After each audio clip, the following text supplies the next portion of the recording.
Olá, pessoal. Eu espero que estejam todos bem e em paz. Gostaria de falar hoje um pouquinho sobre o sistema de crenças pessoal e como as crenças atuam na nossa vida, como elas determinam a realidade em que vivemos, os resultados que estamos tendo a partir delas. Então, vamos falar um pouquinho sobre as crenças em si, né? São crenças, são pensamentos recorrentes e consistentes sobre algo que não necessariamente correspondem à realidade. E isso é muito importante. Não é porque eu acredito em algo que aquilo é a verdade, né? Geralmente é isso que acontece, na verdade, né? Quando nós temos uma crença que acreditamos está muito enraizada, acreditamos que aquilo é realmente a verdade, todas as outras pessoas que não pensam como nós estão erradas, né? E a gente consegue ver isso em vários setores da nossa vida. Mas a PNL diz algo muito interessante, que o mapa não é o território, né? E isso, analogamente, pode ser utilizado aqui, neste caso. O mapa não corresponde exatamente ao território, assim como as crenças que nós temos não necessariamente correspondem aos fatos, né, da realidade. Então essas informações ou ideias que elas foram sendo inseridas no nosso subconsciente, elas geralmente começam ali na infância, por conta, né, dos pais, da autoridade que eles têm sobre nós, né, e acabam se tornando verdades absolutas. Então, dependendo da educação, de como a criança foi criada, aquilo acaba ficando muito enraizado, né? Então, e dessa maneira a gente não consegue perceber exatamente que aquilo é uma crença, né? E que ela pode não ser tão verdade assim. E ela acaba direcionando as nossas decisões por conta, né, de nortear os nossos pensamentos, os nossos sentimentos, né, que são as bases das nossas ações diárias e dos nossos comportamentos. Ou seja, em última instância, elas determinam o resultado que a gente vem obtendo, né, nas nossas vidas. Então, elas atuam como filtros, classificando o que é real ou não. Então, o que pode ser aceito, o que não pode ser aceito. Enfim, elas determinam a forma como nós percebemos o mundo, como se fosse um óculos, né? Um óculos de realidade. Elas é um mindset, é a visão de mundo que nós temos. Então, essa visão varia de acordo com as crenças que nós temos instaladas no nosso subconsciente. E também tem as crenças que nós, na verdade, né, as crenças, a maior parte delas são alheias. Nós não chegamos a essa conclusão sozinhos. Então, elas foram gravadas no nosso subconsciente quando nós estávamos vulneráveis na infância, né? Por conta das autoridades, do pai, da mãe, da família, enfim. Então, a gente acabou acatando, né, aquelas ideias, aqueles pensamentos e, por não questioná-los, na maior parte das vezes, né, elas acabaram se tornando verdades, né, que são absolutas, que não possuem nenhum tipo de questionamento. Aquilo e acabou. Então a gente pode dizer que na maioria das coisas nas quais nós acreditamos, essa maioria das coisas realmente não nos pertence, né? Porque não fomos nós que chegamos a essa conclusão. Elas foram inseridas de maneira consciente ou não. Geralmente elas são inseridas de maneira inconsciente, porque os pais querem o melhor para os filhos, né? Então eles colocam aquilo que é verdade para eles. Mas também, né, a gente volta ao que a gente estava falando anteriormente. Então são apenas modelos de mundo incorporados sem nenhum tipo de questionamento. Então, não é exagero dizer que as nossas crenças determinam as nossas vidas. Se nós seremos ricos, pobres, magros, gordos, fracassados ou bem-sucedidos, né? E isso é bem profundo. Então, de onde vêm as nossas crenças, né? Como a gente já comentou, a maior parte delas vem da família, porque nós estamos vulneráveis, né, do 0 aos 7 anos, geralmente, 7 até os 10, nós estamos vulneráveis à programação mental que está sendo inserida ali no nosso subconsciente, né? Então, a partir dessa idade, a gente começa a criar um pouco mais da parte consciente da mente, criar uma barreira do fator crítico, mas até então, nós apenas apertamos o botão de gravar para depois apertar o botão de play, né? E as experiências que nós vivemos também são muito importantes. As vivências que nós temos, principalmente se forem vivenciados traumas emocionais, né? Fortes impactos emocionais acabam gravando, né, essa emoção, essas vivências no nosso subconsciente. E geralmente o que acontece é que esses traumas não são muito positivos, né? A gente acaba dando muito mais ênfase ao que é negativo. Enfim, mas de qualquer forma, as crenças também são instaladas dessa maneira, com forte impacto emocional. E a sociedade também. Muitas vezes a gente acaba aderindo ao que a sociedade acha que deve ser feito ou não, o que é aceitável ou não é aceitável. E isso varia também de acordo com a sociedade, a cultura daquela sociedade, né? Isso pode ser por micro-região, por macro-região, países, continentes, enfim. A gente acaba comprando algumas ideias que nos são impostas, outras não, mas muitas a gente acaba comprando sim, né? Então, por que devemos questionar as nossas crenças? Primeiro, para nos livrar dos modelos mentais de sentimento e comportamento criados por eles na nossa cabeça.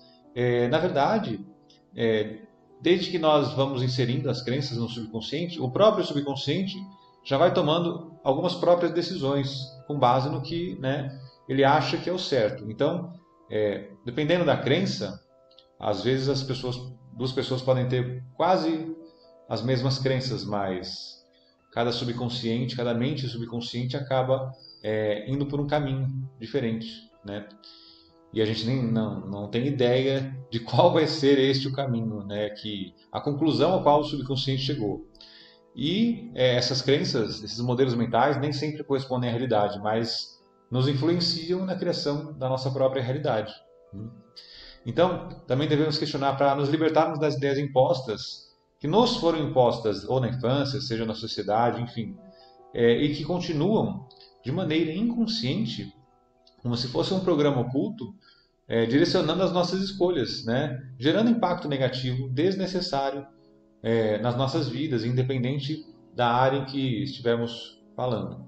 E também devemos questionar para abrir mão das verdades, né, que nos foram impostas, verdades absolutas, que a gente achava que realmente era aquilo e pronto, acabou.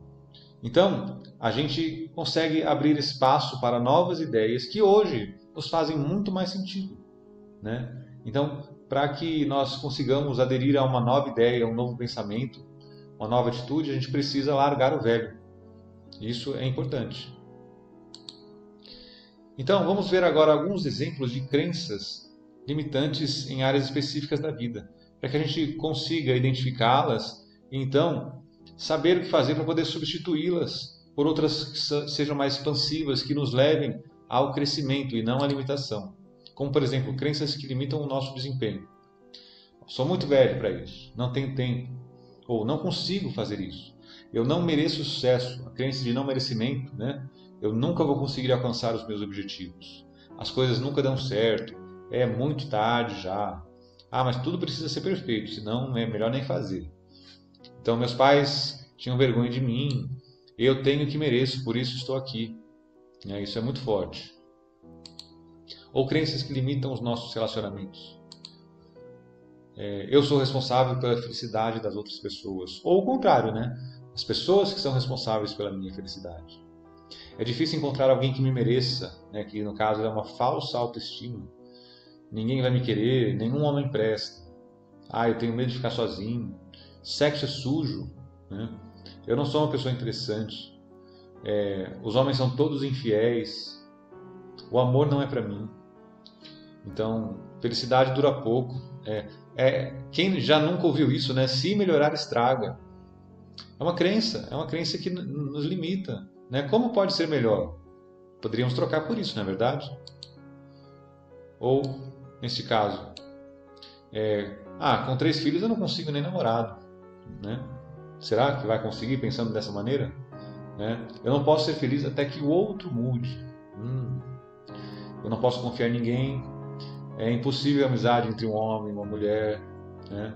A mulher é o sexo frágil, o homem deve ser o forte. Mas tudo isso são crenças.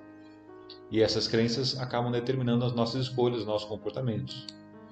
Ou, por exemplo, crenças que limitam o nosso sucesso financeiro. No caso, eu vou ser pobre para sempre, porque o dinheiro é a raiz de todo mal. Quem nunca ouviu isso alguma vez na vida? Né? Ou essa aqui também, muito enraizada. Rico não vai para o céu.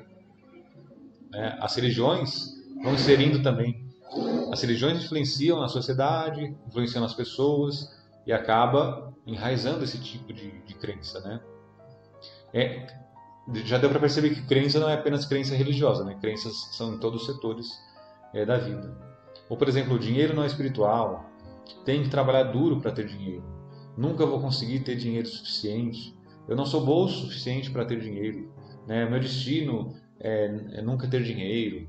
E se eu ganhar muito dinheiro, eu vou estar traindo meu pai, que ele sempre foi pobre, né? Tem a parte sistêmica também nisso. Eu não sou digno de ter dinheiro porque o dinheiro é sujo. O ser rico é pecado, né? Olha só quanta raiz, né? Foi crescendo. Plantam as sementes no nosso subconsciente, elas vão crescendo. Quanto mais a gente der ênfase nisso, mais elas se fortalecem. Ó, eu não mereço dinheiro, eu só ganho para pagar as contas. Ah, se eu tiver só para pagar as contas, já está de bom tamanho.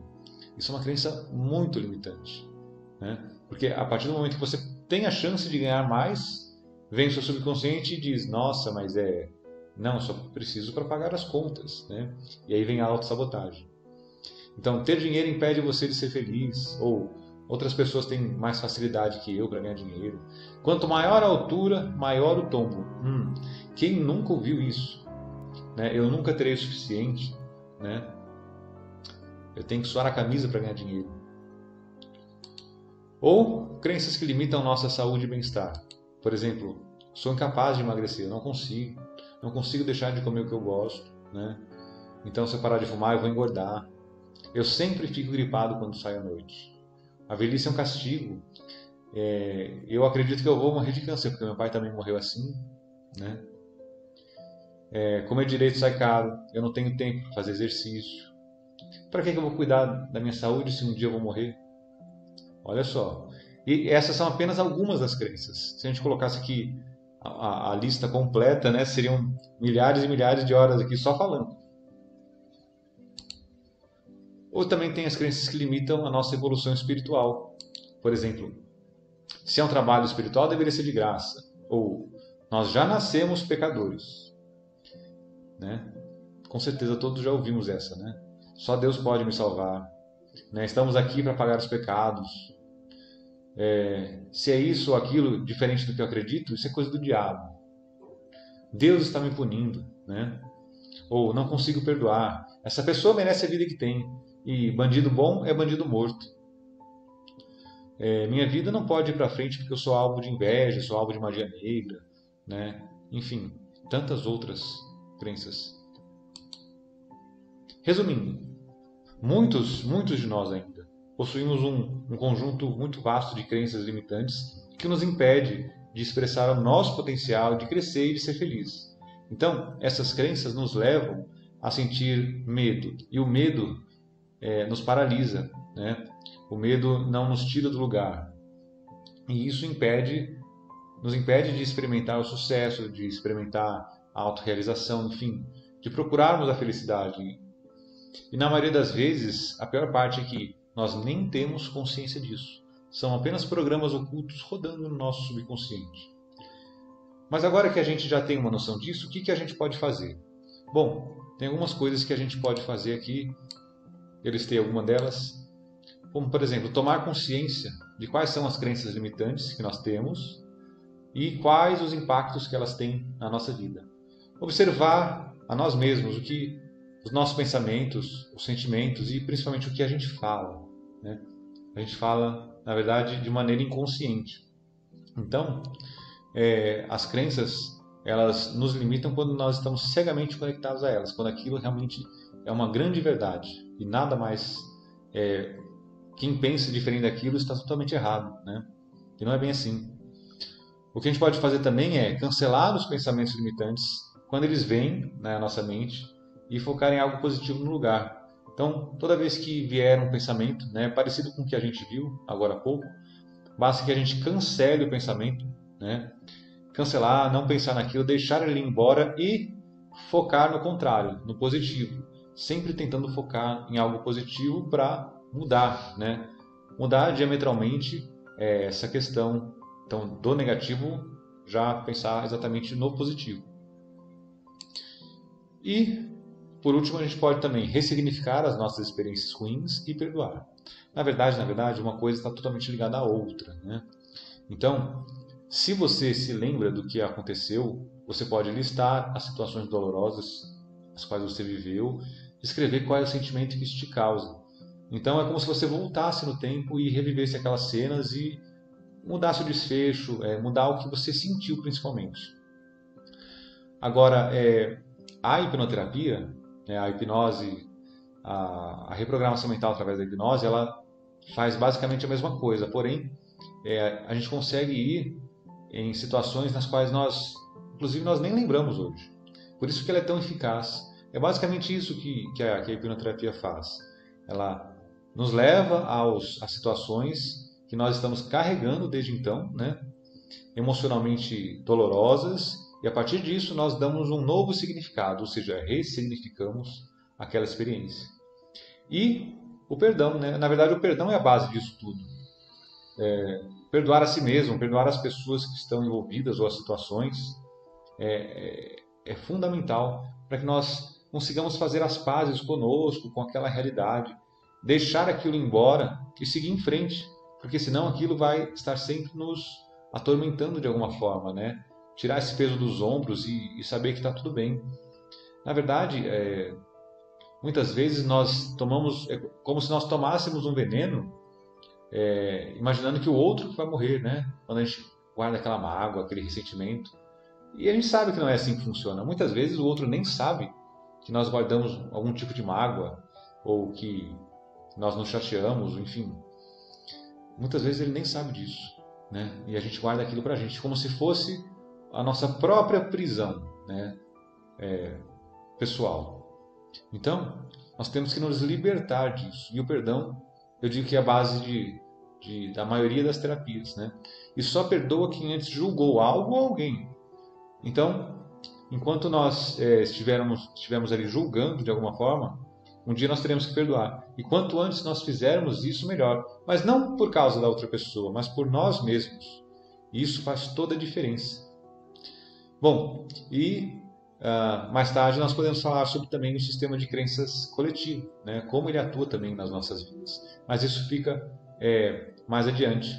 Ok? Então, espero que tenham gostado. Agradeço por terem chegado até aqui e até a próxima.